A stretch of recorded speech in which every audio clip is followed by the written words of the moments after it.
গ্যাসের অবস্থা গত সপ্তাহে অ্যাভেলেবল ছিল, আর দাম স্বাভাবিকের মধ্যে ছিল, কিন্তু এক সপ্তাহের মধ্যে গ্যাস তো পাচ্ছি না। মানে এমন দাম, টাকা দিয়েও গ্যাস কিনতে পাওয়া যাচ্ছে না, মানে ধরা ছোঁয়ার বাইরে দাম।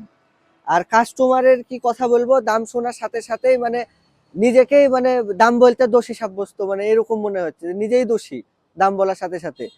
কাস্টমার কাছে কি বেচবো, এগুলা দেখেন, এগুলা সব হলো ফাঁকা সিলিন্ডার, এবার ফাঁকাই পড়ে আছে, মাল তুলবো কি আর বিক্রি করবো কি, মানে এত পরিমাণ অতিষ্ঠ হয়ে গেছি, কাস্টমারকে দাম বলাই যাচ্ছে না। ওমেরা নাই, প্রেস নাই, পেট্রোম্যাক্স নাই, কিছুই নাই। এবার 3 দিন থেকে ফাঁকা টিপ পেলে বসে আছি। জনগণ এলাকার লোকজন ঘুরে চলে যাচ্ছে যে গ্যাস নাই ভাই।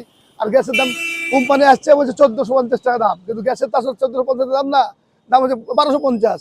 কিন্তু আমাদের কাছে 1450 আমরা গ্যাস কাছে বন্ধ করে দিচ্ছি। কিন্তু বাইরেতে আবার এক দোকানদার, সে যেটা সে মাল বেশি দিচ্ছে, কোথায় সে মাল পেলো, সে 1500, 1450, 1600 দাম বেচছে।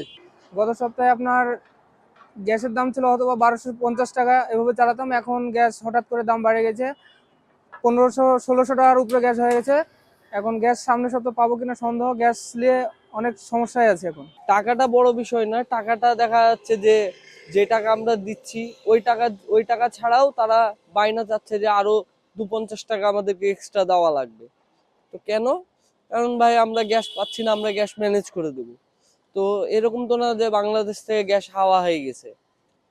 তো এগুলো ব্যবসায়িক গুলো মানে যারা ডিস্ট্রিবিউশন আছে, প্লাস হচ্ছে যারা দেখা যাচ্ছে রিটেলার আছে, তারা যদি এরকম সিন্ডিকেট ব্যবসা করে, তাহলে আমাদের মতো মানে মিডিল ক্লাস লোক, চা বিক্রেতা কেমন করে মানে চালাতে পারবো?